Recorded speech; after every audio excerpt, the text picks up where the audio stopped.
కామారెడ్డి జిల్లా నజరులాబాద్ రామాలయ ప్రాంగణంలో బీజేపీ ఆధ్వర్యంలో ముందుగా సంక్రాంతి వేడుకలు ప్రారంభించారు. మహిళలకు సంక్రాంతి ముగ్గుల పోటీలు నిర్వహించారు. బీజేపీ అధ్యక్షురాలు అరుణ తారం ముఖ్య అతిథిగా విచ్చేసి ముగ్గులను తిలకించారు. మహిళలు అధిక సంఖ్యలో పాల్గొనడంతో పోటీలు సందడిగా జరిగాయి. ఈ సందర్భంగా మహిళలు వేసిన ముగ్గులు అందరినీ ఆకట్టుకున్నాయి. ఈ కార్యక్రమంలో బీజేపీ అధ్యక్షుడు సున్నం సాయిలు, ఆలయ కమిటీ సభ్యులు, మహిళలు పాల్గొన్నారు.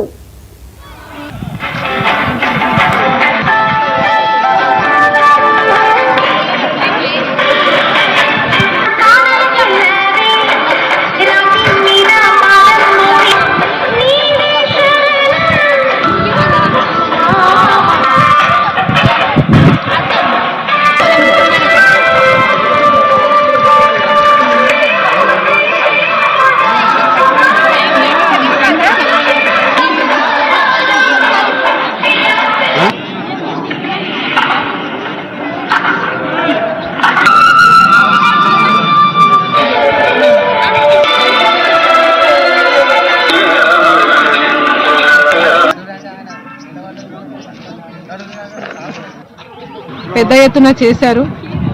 ఇక్కడ వేసినటువంటి ముగ్గులు చాలా బాగున్నాయి. చిన్న పిల్లల నుంచి మహిళలు పెద్దవాళ్ళ వరకు కూడా వాళ్ళకు ఉన్నటువంటి నైపుణ్యాన్ని చాలా బాగా చూపించారు. చాలా బాగా చేశారు. పొద్దున 10 గంటలకు వచ్చి మరి ఇప్పటి వరకు కూడా ఉండి వాళ్ళకు ఇచ్చినటువంటి మరి కానుకలు ఏదైనా తీసుకొని మరి సంతోషంగా వెళ్తూ ఉన్నారు. సంక్రాంతి పండుగ అంటేనే ప్రతి ఒక్కరికి ఎంతో ఆనందమైనటువంటి పండుగ. తెలుగు రాష్ట్రాల్లో మరి ఈ పండుగ మంచిగా చేసుకుంటారు. ప్రతి ఒక్కరు కూడా జరుపుకుంటారు. ఈ పండుగను పురస్కరించుకొని ప్రతి ఒక్కరు కూడా వారి కుటుంబంలో సుఖ సంతోషాలతో మంచిగా ఉండాలని మరి ప్రతి ఒక్కరికి మరి కోరుకుంటూ అందరికీ కూడా సంక్రాంతి పండుగ శుభాకాంక్షలు. ఈ కార్యక్రమం